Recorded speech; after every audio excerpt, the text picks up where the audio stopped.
بدعوة من فخامة رئيس الجمهورية العماد ميشيل عون، عقد المجلس الأعلى للدفاع اجتماعاً طارئاً خصص للبحث في الانفجار الكبير الذي وقع في مرفأ بيروت بعد ظهر اليوم.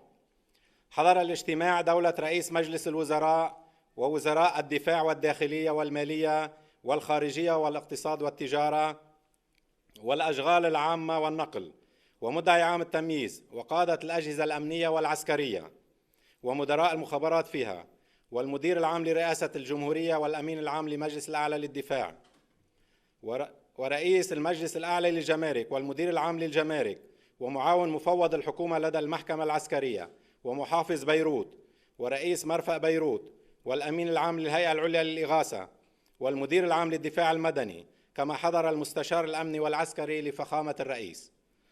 في مستهل الاجتماع طلب فخامة الرئيس الوقوف دقيقة صمت حداداً على شهداء الانفجار الكبير، وقدم التعازي لعائلاتهم وتمنى الشفاء العاجل للجرحى، وقال إن كارثة كبرى حلت بلبنان والمعلومات الأولية تشير إلى سقوط عدد كبير من الشهداء والجرحى. وأضاف فخامته: الغاية من هذا الاجتماع هي اتخاذ الإجراءات القضائية والأمنية الضرورية ومساعدة المواطنين ومعالجة المرضى والمحافظة على الممتلكات العامة. ولفت فخامة الرئيس إلى ضرورة التحقيق فيما حدث وتحديد المسؤوليات، لا سيما وأن تقاريراً أمنية كانت أشارت إلى وجود مواد قابلة للاشتعال والانفجار في العنبر الذي وقعت فيه الكارثة. وقال فخامة الرئيس إن اتصالات عدة وردت من رؤساء وملوك دول عربية وأجنبية للتضامن مع لبنان في محنته المستجدة وتقديم مساعدات عاجلة في مختلف المجالات.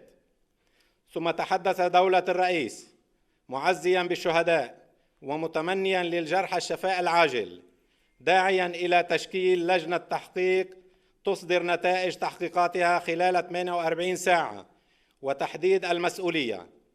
وقال دولته: لن أرتاح كرئيس حكومة حتى نجد المسؤول عما حصل ومحاسبته وإنزال أشد العقوبات به، لأنه من غير المقبول أن تكون شحنة من نترات الأمونيوم تقدر ب2750 طناً موجودة منذ 6 سنوات في مستودع من دون اتخاذ إجراءات وقائية، وهذا أمر غير مقبول ولا يجوز السكوت عنه وتعريض سلامة الأهالي والسكان للخطر.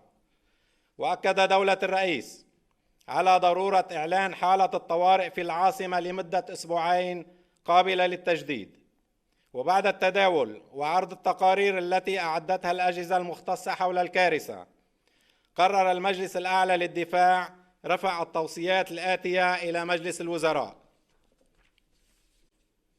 1. إعلان بيروت مدينة منكوبة. 2.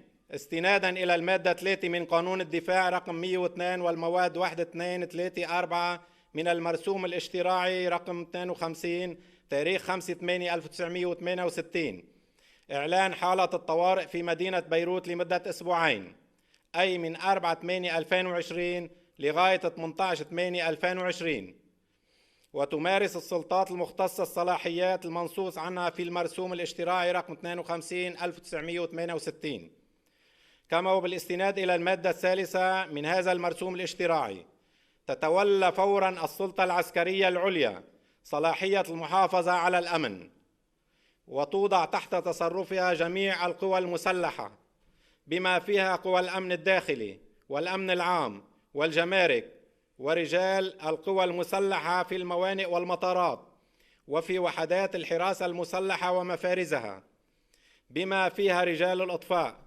وتقوم هذه القوى بواجباتها الأساسية وفقاً لقوانينها الخاصة وتحت إمرة القيادة العسكرية العليا.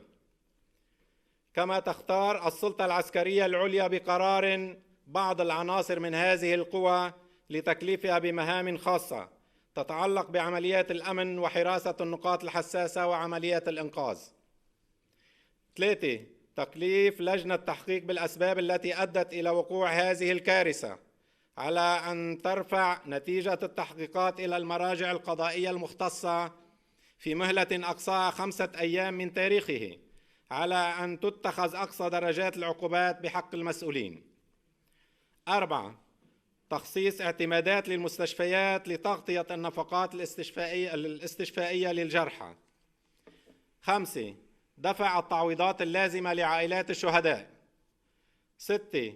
تحقيق كميات من القمح بعد أن تلفت تلك المخزنة في الإهراءات. 7.